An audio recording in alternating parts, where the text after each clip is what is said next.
It is a dynamic, functional, and rural island. It is full of history, mountains, streams, valleys, and remote beaches. Though it's not as packed with resorts and beaches as some other Hawaiian islands, it has a unique culture of its own. Follow us as we visit the charming miniature metropolis of Kona, an active volcano, the understated appeal of Hilo, the towering valleys of the Hamakua coast, and we end on the resort-rich Kohala coast. Welcome to Hawaii Island, the Big Island.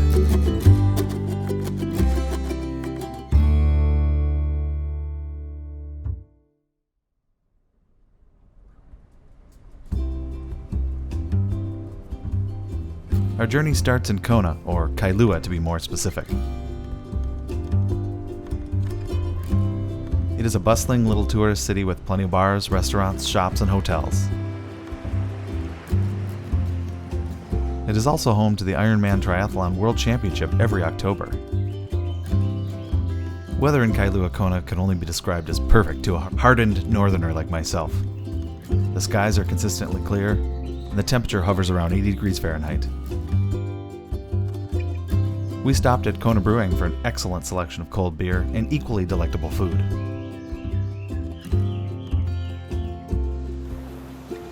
While there are a fine selection of hotels, small resorts, and vacation renters near Kailua town, we opted to stay a few miles south at a condo complex to get more space, unobstructed views, and bang for our buck. Beaches in the Kona region aren't as abundant as some of the other areas in Hawaii, but if you have a car, there are some real gems. There's Magic Sands Beach right smack in the middle of Kona.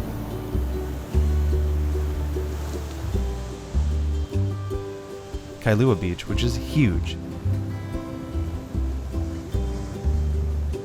It's at the old Kona airport with tons of parking on the old runway. How interesting is that?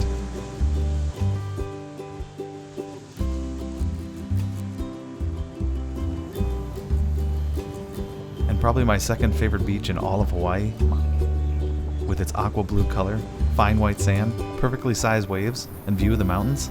How can you miss it?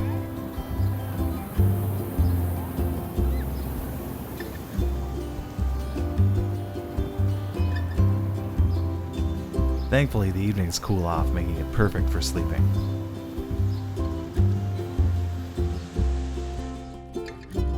Time to wake up? Kona has the perfect fix.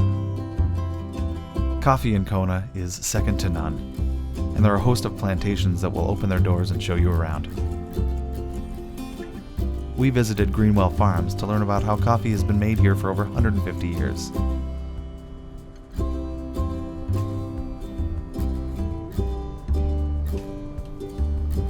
The Captain Cook Monument Trail is a thigh burner.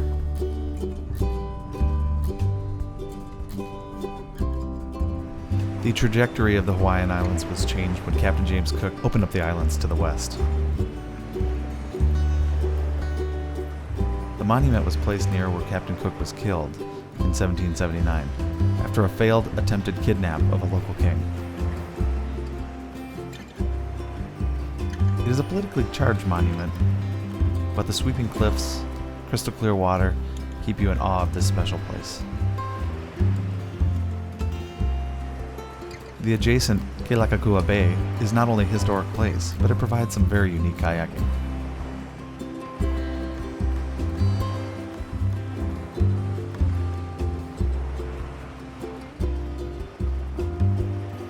We spent hours here, with warm, deep water. The bay is protected from large waves and makes an easy dive for people of all ages.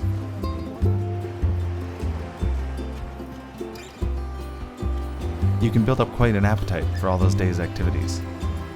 The owner of the company we rented the kayaks from recommended a local restaurant on the top of the cliff called the Manago Hotel. Oh my goodness, the Hawaiian-themed comfort food was just what the doctor ordered.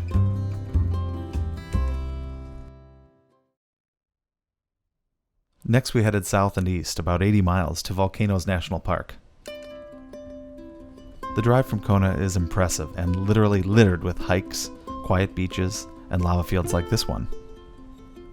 This is an overlook near Naalehu, a charming midway point on the south part of the island.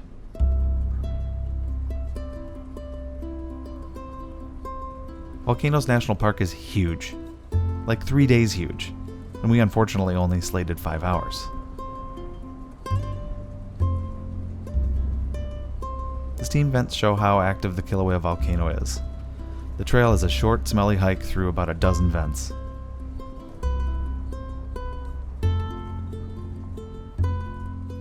The crater is a sight to behold. Kilauea was erupting while we were there, but we couldn't get very close. It's pretty amazing to think that just below our feet is an ancient molten hotspot that created all of the Hawaiian Islands.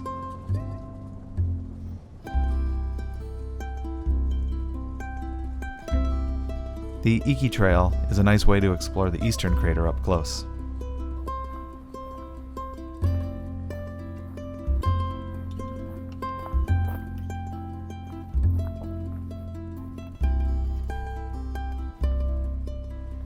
It's cool to think that not even 100 years ago we'd be standing in lava. The next time we're in Hawaii Island, I'd love a few more days in this wonderful place. Volcano Village is just a mile away and gives you a few options for food and gas if you need it. There's also a cute winery nearby that just happens to be the southernmost winery in the United States.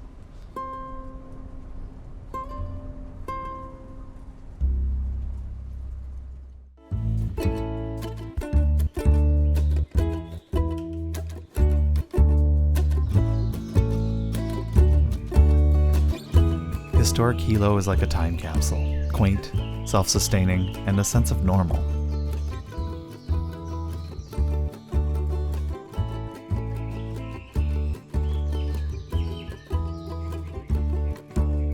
The farmers market's right near downtown and is an affordable option for groceries, as well as a good place to meet and talk to locals.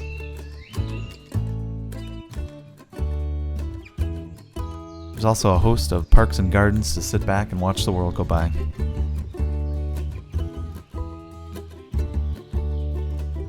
Hilo is an idyllic place with a slow pace of life and a strong sense of community.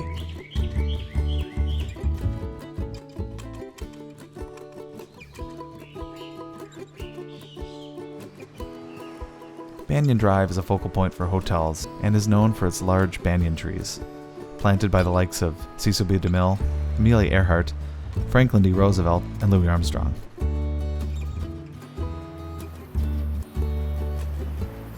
Hilo Bay has stunning views of Mauna Kea and Mauna Loa.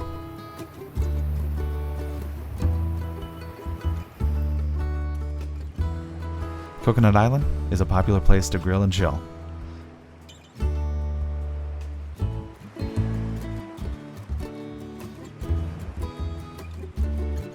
Be sure to respect the locals who gather on the weekends to picnic.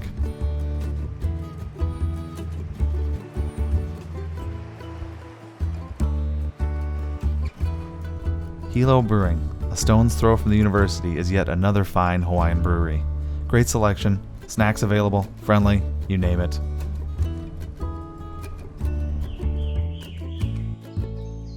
Kaumana Cave is a short drive from the center city and gives you a chance to explore a 150-year-old lava tube.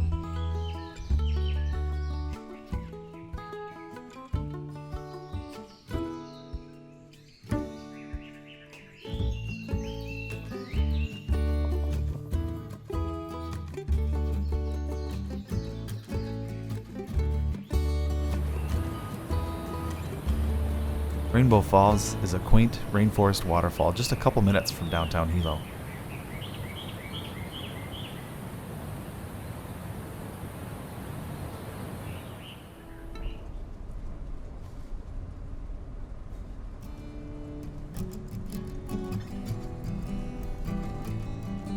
The Hamakua Coast is a scenic drive with a wide range of climate zones, wild streams, waterfalls, and overlooks. A definite must-see of the Northeast Shore. For a small fee, you can hike Akaka Falls. There's a short walk through a lush rainforest. The payoff is a 300-foot tall waterfall.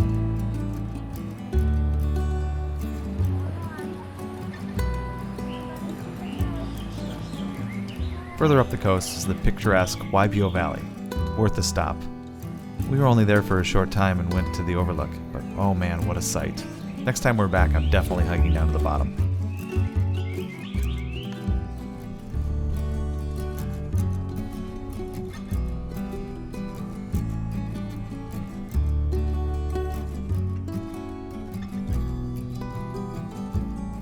The snow-covered Mauna Kea is the highest peak of all the islands, 3,800 feet or 33,500 base to summit. Crazy. You can venture up to the top of the mountain if you have a four-wheel drive vehicle. You will likely be stopped halfway by a park ranger, where they tell you of the many rules, including one that got us. None of our kids are above the age of 13, thus we were not allowed to continue up to the top of the mountain. In spite of that, we took a hike from the ranger's station up to the overlook.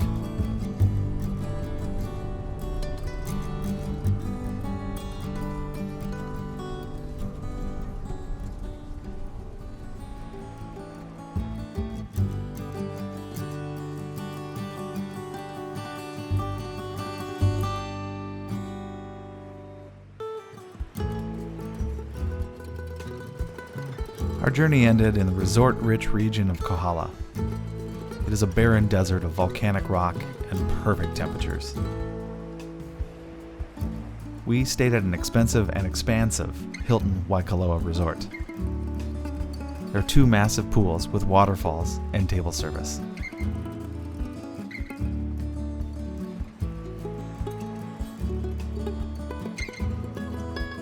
A large lagoon sits in the middle of the resort, providing a sanctuary for tropical fish, turtles, and dolphins.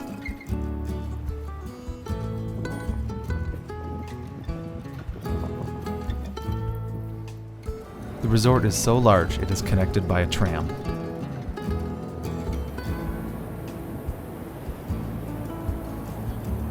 If you want to escape the confines of the resort area, there are a few nearby beaches which are some of the best in the entire state of Hawaii.